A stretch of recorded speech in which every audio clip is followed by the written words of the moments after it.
अस्सलाम वालेकुम। हिंदुस्तानी रिपोर्टर में आपका स्वागत है। देश में लोकसभा चुनाव की हवाएं बेहद तेज बहने लगी है। ठाणे जिला भी इन हवाओं से अछूता नहीं है। बुधवार को राष्ट्रवादी कांग्रेस पार्टी के सर्वे सर्वा शरद पवार और पार्टी के प्रदेश अध्यक्ष जयंत पाटिल ने जो है ठाणे के कार्यकर्ताओं से तमाम पार्टी पदाधिकारी और नेताओं से वीडियो कॉन्फ्रेंसिंग के जरिए जो है संपर्क किया और उनसे बातचीत की, उन्हें मार्गदर्शन किया।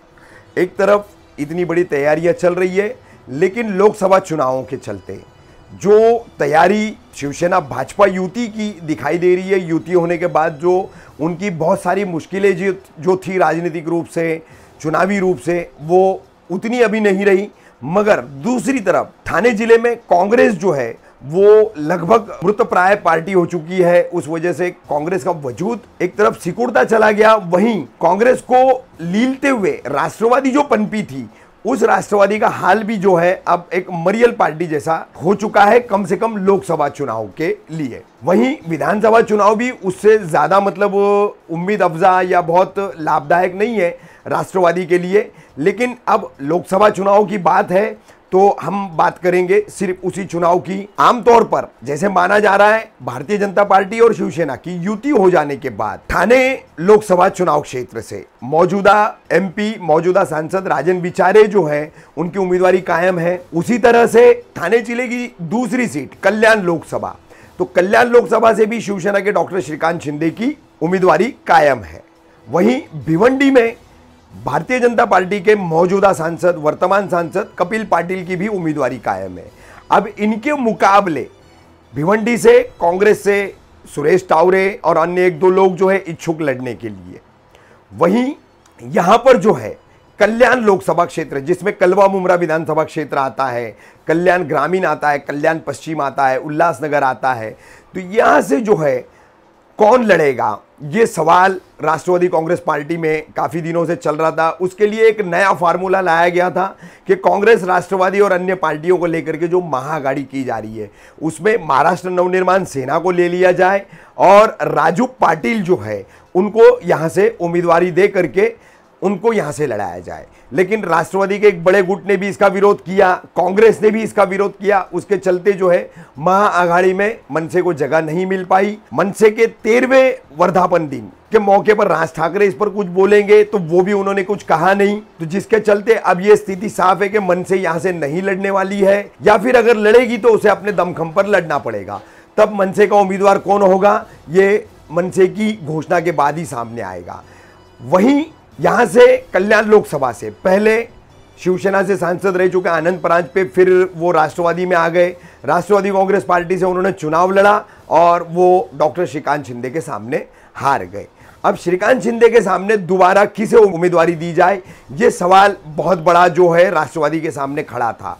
बहरहाल अभी फिलहाल नगर सेवक बाबाजी पाटिल जो ठाणे महानगर पालिका के प्रभाग 29 यानी कल्याण डोंबिवली रोड का जो इलाका आता है, जिसमें देसाई, छोटी देसाई, मोटी देसाई, पडले, खिड़काली, डावले, खारडी रोड, फड़केपाड़ा, ये जो इलाका आता है, ये शील गांव है, डायगर गांव है, ये सब तमाम जो गांव है उसमें यहाँ का वो प्रतिनिधित्व करते हैं ठाणे मनपा पे। अब एक नगर सेवक को जो है सीधे लोकसभा की उम्मीदवारी देने की नौबत राष्ट्रवादी कांग्रेस पार्टी पर आई है। तो राष्ट्रवादी कांग्रेस पार्टी का संगठन जो है कलवा मुमरा छोड़ करके कहीं पर भी मजबूत नहीं है, यही ये दर्शाता है।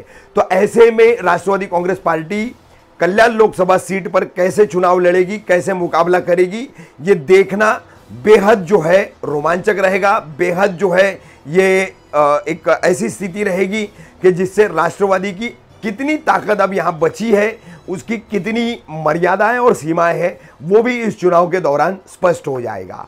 वैसे कलवा मुमरा छोड़ करके बाकी के अन्य विधानसभा जो 5 विधानसभा क्षेत्र है, वहां पर राष्ट्रवादी की ताकत इतनी नहीं है। उल्लासनगर हो या कल्याण हो, वहां पर भी पार्टी में अंतर्गत गुटबाजी बहुत है। ऐसे में बाबाजी पाटिल को उम्मीदवारी दी जाती है तो कितना बाबाजी पाटिल लड़ पाएंगे और कितना दमखम से वो लड़ेंगे, ये भी सवाल है। वहीं एक जानकारी इसमें यह भी सामने आई है कि बाबाजी पाटिल भी एक शर्त पर जो है लोकसभा का चुनाव लड़ने के लिए राजी है। अगर उन्हें आने वाले विधानसभा चुनाव में कल्याण ग्रामीण से उम्मीदवारी दी जाती है तो ही वो लोकसभा चुनाव लड़ेंगे।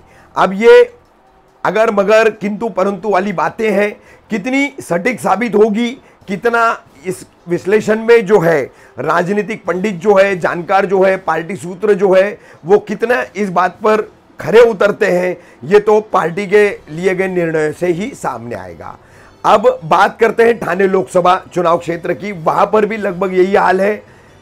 ठाणे लोकसभा चुनाव क्षेत्र से पिछली बार जो है संजीव नाईक लड़े थे राष्ट्रवादी कांग्रेस पार्टी की ओर से, मगर शिवसेना के राजन विचारे ने लाखों के अंतर से उन्हें हराया था।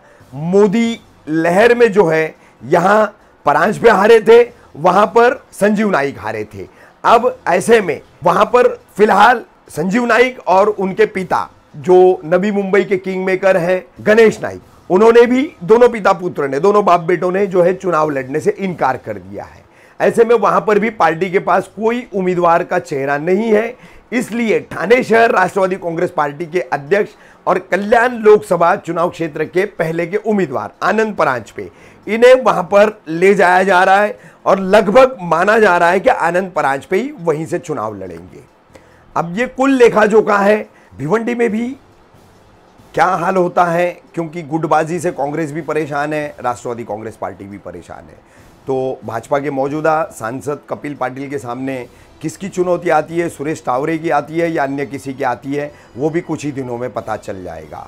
बहरहाल ये तीनों लोकसभा चुनाव क्षेत्रों में फिलहाल बीजेपी शिवसेना युति का पलड़ा भारी दिखाई दे रहा है, क्योंकि ठाणे और कल्याण इन दोनों लोकसभा चुनाव क्षेत्रों में जिस पार्टी के खाते में आघाड़ी के तहत ये सीटें हैं, वो राष्ट्रवादी कांग्रेस पार्टी, उसके पास उम्मीदवार ही है नहीं, और उम्मीदवार न होने की वजह से उसे अब जैसे तैसे अपनी साख और अपना नाम बचाए रखने के लिए उम्मीदवारों को खड़ा करना पड़ रहा है, जबरन खड़ा करना पड़ रहा है। हालांकि कैसे राष्ट्रवादी कांग्रेस पार्टी और उसका संगठन इन चुनाव का मुकाबला करेगा, वो आने वाले दिनों में साफ होगा। क्या बाबाजी पाटिल और आनंद परांजपे, ये दोनों युति के उम्मीदवारों को उतनी कड़ी टक्कर दे पाएंगे, ये चुनावी रण संग्राम के दौरान हम सबके सामने होगा। लोकसभा चुनावों की बयार में ठाणे जिले की 3 लोकसभा की सीटें, कल्याण, ठाणे और भिवंडी, इन पर क्या राजनीतिक गतिविधियां चल रही है, उम्मीदवारों का क्या मामला है,